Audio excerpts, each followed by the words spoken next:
Olá, estamos reunidos para mais um encontro e nesse encontro nós vamos iniciar o módulo das Epístolas Gerais. E eu quero iniciar esse estudo, essa primeira aula. Nós vamos fazer uma breve introdução sobre uma discussão que houve entre Orígenes e Eusébio de Cesareia e já introduzi-los, né, à carta aos Hebreus. Bem, Eusébio, na sua obra História Eclesiástica, publicada no ano de 325, no século IV, ele foi o primeiro a utilizar a expressão epístolas católicas, né? Nessa epístola ainda não se contemplava a carta aos Hebreus, porque ela era considerada uma carta paulina. Essa designação católica refere-se à ideia de que tais epístolas não visavam leitores específicos, mas os cristãos em geral. Na formação do cânon, é importante essa discussão que houve entre Orígenes e Eusébio. Orígenes, né, que viveu aí entre o final do século II e meados do século III, ele classificou os textos eclesiásticos em três grupos: Anantírita, ou Homolúgame, que eram incontestáveis na Igreja de Deus abaixo do céu. Ele classificou também é um nome difícil, Anfibalômena, isso mesmo, que eram considerados escritos duvidosos, e as Pseudé, né, que eram os escritos apócrifos ou falsos, como vulgarmente conhecemos. Já Eusébio ele fez uma seguinte classificação.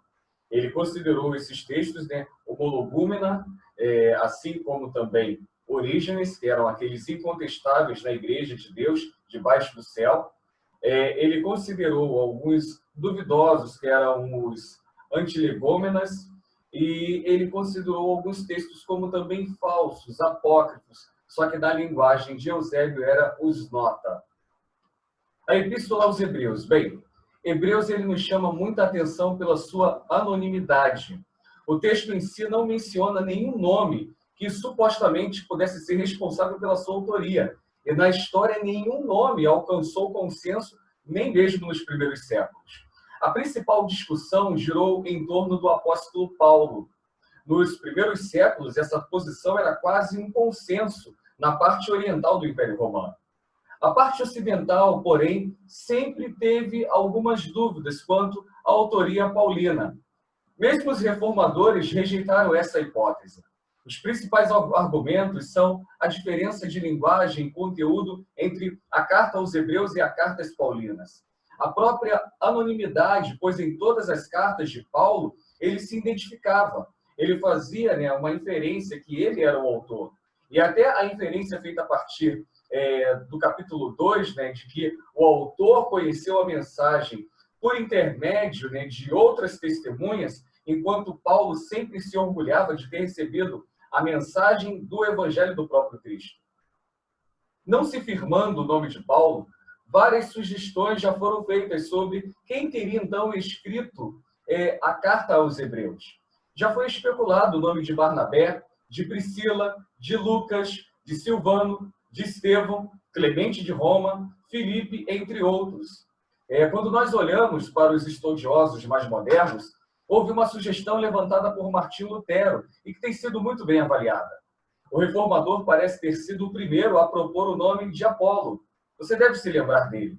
Apolo foi um cristão alexandrino, companheiro de Paulo, conforme aparece na descrição de Atos, capítulo 18, versos 24 e 25, como um homem culto, né, um homem eloquente e que tinha grande conhecimento das Sagradas Escrituras.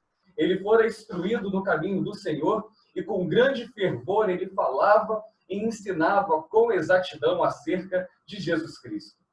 Um grande estudioso, F.F. Bruce, ele considera, né, a proposta de Lutero como algo brilhante e mostra que tem sido adotada por alguns estudiosos desde Teodoro Beza. Não obstante, a despeito dessas conjecturas, pode-se afirmar que trata de um apóstolo, não como os 12, mas como aquele que, ao seu lado, foram o fundamento para a igreja cristã, e de um grande teólogo que, talvez com habilidade, estilo próprio, construiu a melhor reflexão entre os livros do Novo Testamento sobre o fundamento veterotestamentário do cristianismo. Sempre que olhamos para qualquer carta ou livro, temos que pensar nos destinatários.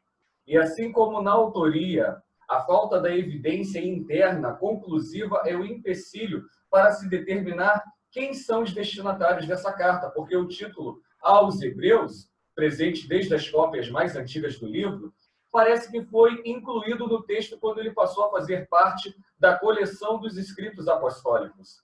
E isso é fruto de uma dedução a partir do conteúdo que essa carta carrega. Apesar disso, sempre foi forte a opinião de que a carta foi escrita para cristãos judeus. Entretanto, a pesquisa recente relativizou os argumentos dessa tese, mostrando que, em primeiro lugar, a autoridade do Antigo Testamento também era destacada nas igrejas gentílicas. Como exemplo, nas epístolas de Paulo observamos isso.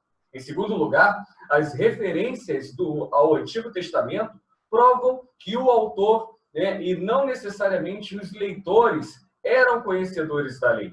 Terceiro ponto a ser considerado é a correlação feita pelo autor entre a realidade da nova aliança e os rituais da antiga aliança não tinham como referência o judaísmo contemporâneo, mas sim a descrição bíblica do Pentateuco, não sendo unívoca a conclusão de que os leitores precisavam ser judeus para entender essas referências.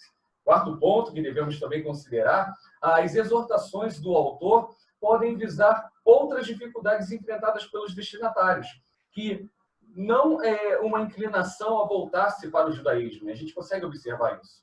No entanto, isso é claro, e não prova também que os destinatários eram gentios. É relevante, a ausência em Hebreus de qualquer questão étnica do corpo de Cristo. Segundo o estudioso Kimmel, não há uma só vez na carta os termos judeu ou gentio. Portanto, podemos concluir que a carta visava os cristãos, sem especificação de origem ou uma determinada comunidade, conforme observamos nas cartas de Paulo. Porém, provavelmente cristãos com uma formação mista de judeus e também de gentios. Daí surge uma segunda questão.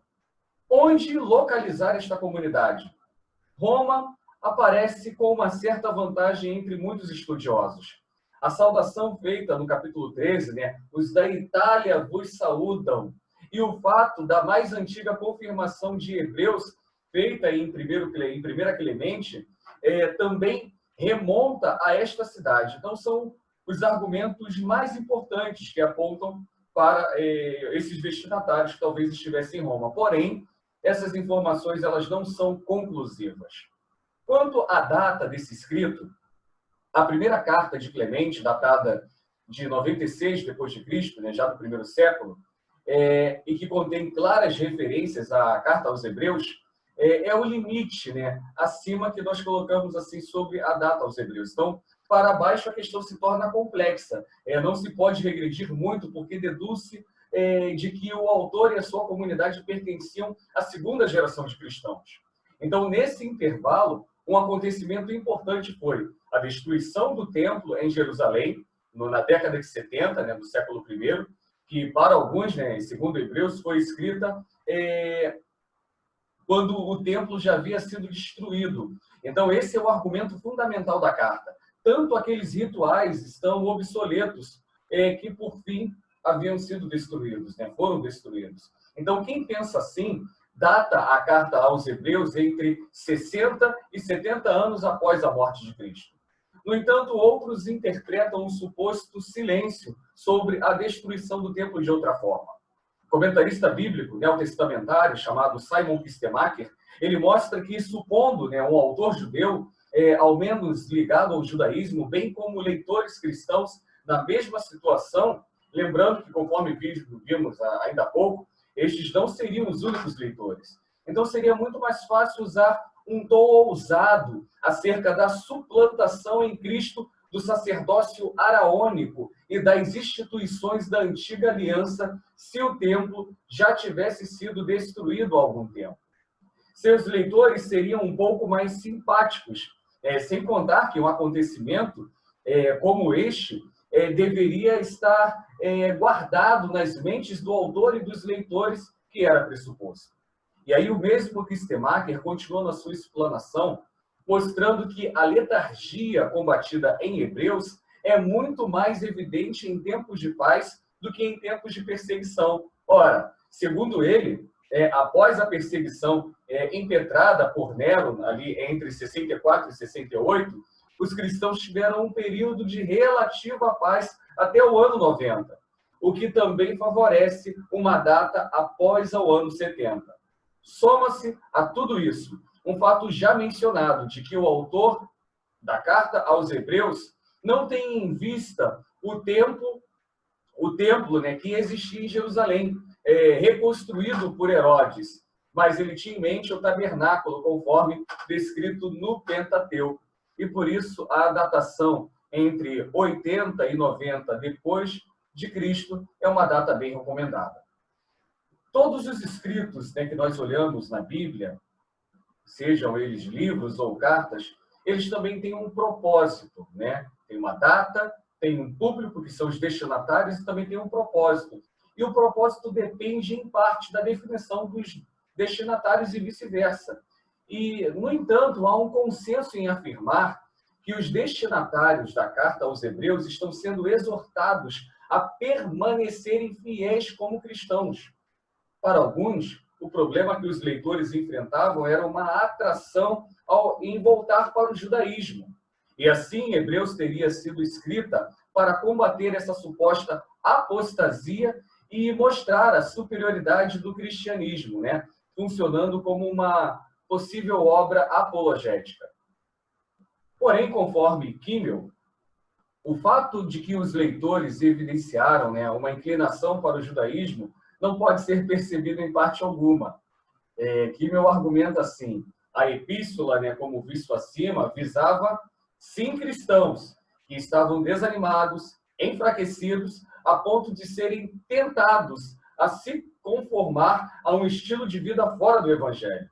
Então, toda a exposição doutrinária da carta aos Hebreus visa demonstrar que a situação dos cristãos, do ponto de vista da história da salvação, é muito melhor do que a de Israel. Afinal, Jesus é superior a tudo quanto os judeus tinham no Antigo Testamento, que era apenas uma sombra daquilo que culminou-se na pessoa de Cristo. Então, os efeitos do sacrifício de Jesus Cristo supera em muito os antigos ritos, né, que os judeus faziam. E o alcance da obra de Cristo é amplo e suficiente para lidar com qualquer tipo de pecado em qualquer momento da vida, já que os sacrifícios do judaísmo, eles eram provisórios e tinham uma data de validade no seu rótulo. Bem, os hebreus, então, o que eles enfatizam? O privilégio e a responsabilidade dos cristãos, a graça, a santificação, o evangelho, a lei. E desse modo, em Hebreus, como também em outros escritos do Novo Testamento, se não todos, nós vamos enxergar uma exposição teológica que está a serviço da parênese, desculpe. Então, nós vamos encerrar, né, essa nossa aula, a primeira aula aqui, com a carta aos Hebreus, e na próxima aula nós vamos conversar um pouquinho sobre a Epístola de Tiago. Se você gostou aí do vídeo, deixa aí o seu like, dá aí a sua curtida, inscreva-se no nosso canal e nas próximas semanas, né, estaremos colocando novos conteúdos acerca desse módulo, o módulo das Epístolas Gerais. Que Deus os abençoe, tenha um ótimo dia na presença do nosso Deus.